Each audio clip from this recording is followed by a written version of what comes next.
Super Bowl MVP, we got to talk about him, guys. Cooper Kupp had himself a season. MVP in the biggest game of the season. Offensive Player of the Year. Receiving Triple Crown. First team All-Pro. The accolades go on and on. I looked at that 4th and 1 play. Love that call from McVay. Charles, how do you situate this campaign from Kupp amongst the greatest seasons ever by a pass catcher? Oh, it absolutely goes up there. And I think that unfortunately for Cooper Kupp, and I hope we're getting past this now, people want to look at him with our eyes aesthetically and say that he fits in a certain category. All right, we all know what we're talking about. He's a third down receiver, right? He's a guy who makes plays out of the slot, but no one thought about him being WR1. Well, if last night didn't prove that he is a WR1 in this league, forget the season and everything, right? Forget the numbers. Forget the fact that he dominated every time he went out there. Think about what you just talked about, Joe. And Jason, I don't know, I'm eager to hear what you have to say on this. 4th and 1, they go to him on a running play, and he cuts it up inside like a tailback because he knew what they had to have to get the first down and keep their hopes alive in that game. He gets it done. Now, Tyler Higbee doesn't play in the game. Odell Beckham gets hurt in the game. Robert Woods has been out for a long time now. You have no other real threats out of there. They were trying to manufacture throws with Bryson Hopkins and Darrell Henderson out of the backfield. He was the target. Everyone knew where the ball was going. Yet he found ways to continue to make plays. That's what a WR1 does.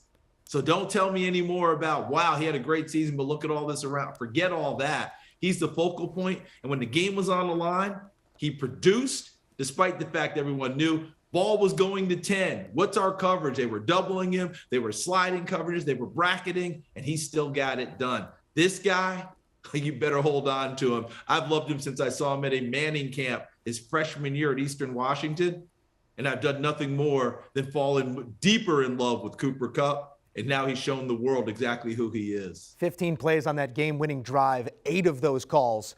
Ball ended up in 10's hand. So we know where it was going, and we saw the result. It was fantastic stuff. JLC, as we talk about it here, this is now a guy who can essentially call out his number, really lead the market at the wide receiver position. Currently on a 3-year, $47 million deal. Do you see the two sides coming together, talk extension this offseason? Well, I mean, this was always going to be a natural inflection point because, as we've noted, this is a big spending team. They're going to go over the cap or be right at the cap, and it is a fungible cap. But again, and he has about $29 million in base salary over the next 2 years. And for the LA Rams, that is currency in more ways than one because those base salaries can be reduced with the flick of a wrist.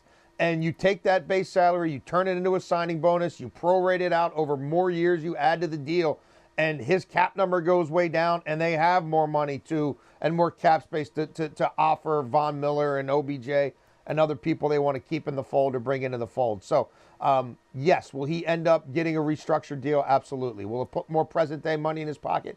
Yes. Will it guarantee him more future money? I expect it will. That's usually the trade-off. And it will provide cap relief, even though he's getting more money in his paycheck right now and not having to wait for those checks to come out over the course of a season for, almost $15 million in base salary. He was already making pretty good money, but you're right. He has outplayed that contract by modern current wide receiver strata, especially when you factor in the mega money DeAndre Hopkins got a few years ago. From 0 stars and just as many offers. Do you want a sports network that delivers everything that matters about the game? The highlights, the picks, the instant analysis, no yelling, no fake debates, no politics. Hit the subscribe button and never miss a moment.